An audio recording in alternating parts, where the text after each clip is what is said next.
Как-то летом на рассвете заглянул в соседний сад. Харби жырлар суза-суза әби апалар маскировка шүлтәре үрә. Бу иске зәйдәге харбиләр өчен шүлтәр әзерләү цехы.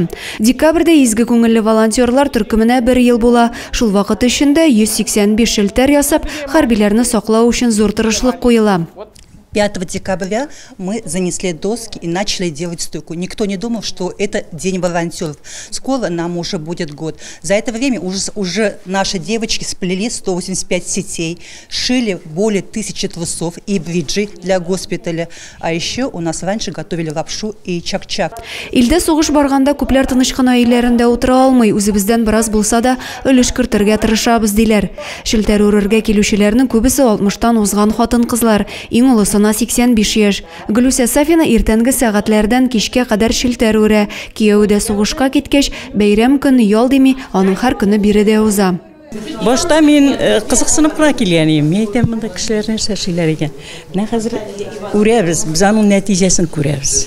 Менә шул самое главное. И менә бу отпускка кайталар бит. Менә без аларны кунакка чакыргаладык. Аларның күрсәгез сез менә күзләрендәге рәхмәт әйтүләрен. Кисәләр, үрәләр, әзерлиләр, әле тагын оста куллы апалар госпитальдәге егетләр өчен 1000-нән артык эшкә кием тегеп озатканнар.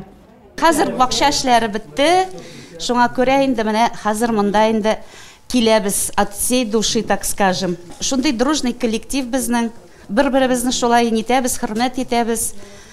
Маскировка шелтәре күп әйберләрдән каплап, гомерләрен саклап кала. Егетләрдән килгән рәхмәт сүзләре волонтерларны тагын да рухланып эшләргә этәргеч бирә.